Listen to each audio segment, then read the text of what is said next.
guys, RanterInShades, or Exercise My First Amendment Rights vlog style, and today we're talking cover songs. Songs that someone else has written that a band or artist will interpret in a different way. They can change the structure a little, change the tempo or the key, or even write an instrumental version of the song, or do something else to exemplify that their version is not the exact same as the original. These have been around forever, basically. Lots of artists have performed covers of older songs, just like how movies have been remade for the longest time. They're nothing new. And believe it or not, there are people out there that have problems with a band or artist doing a cover song, especially if they are best known for a cover song. Is it because the particular version is subpar compared to the original? Nah, it's because they are somehow unoriginal of songwriters because they record a cover song and it becomes successful. That totally makes sense. Who cares if they actually do something amazing in said cover song? It's still a song they didn't write, and for a band or artist to be taken seriously, they have to write everything on their own. Okay, that's enough obvious sarcasm for now.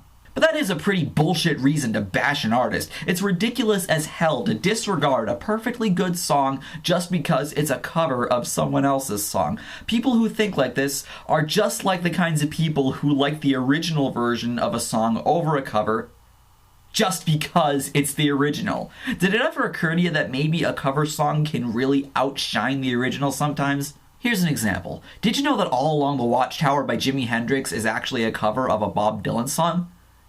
Well, it is. That amazing song is a cover. Should it make you think less of the song or Jimi Hendrix himself? It shouldn't.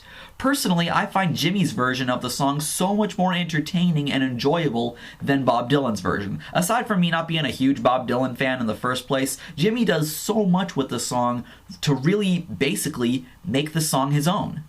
To make a song your own, you have to do something so standout that you won't find in the original version. And with Hendrix's cover of All Along the Watchtower, he does just that. I mean, the solo is enough to really make the song his own and thus more commonly associated with him than it is with Bob Dylan.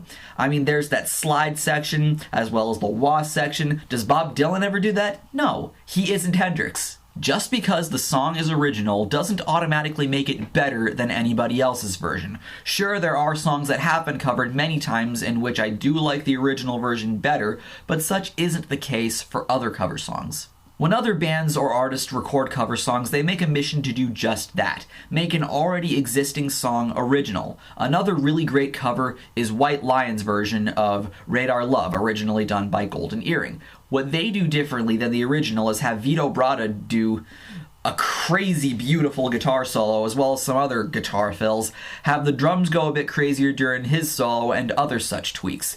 And the song comes out sounding so fresh and sweet, I'd be willing to say that it also trumps the original. I could go on for hours talking about some of my favorite cover songs, but the point I'm trying to make here is that the band isn't unoriginal for performing a cover song, but rather they are showing their creativity in making an older song entertaining and possibly making it better. If it becomes successful, you may or may not develop some curiosity about the original version and the band that does it. For example, I would have not heard of the band Slade had I not been so intrigued and impressed by Quiet Riot's version of Come On Feel the Noise.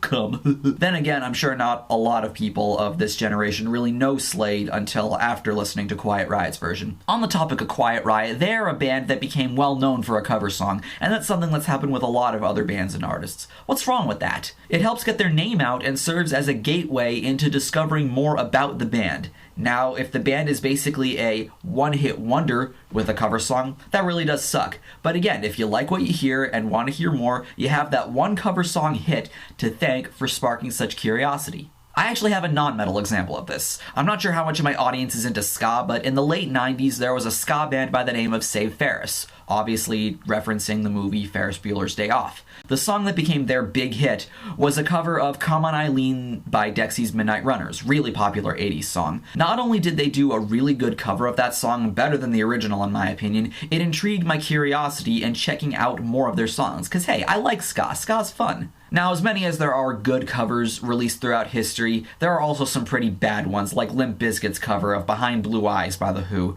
That song is kinda lame even for Limp Bizkit, but not all cover songs are bad. Let's put it this way.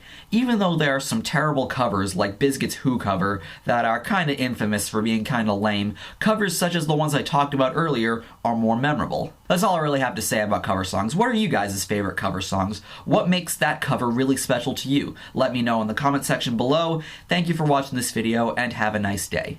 I'm Shades, and I'll see you next time.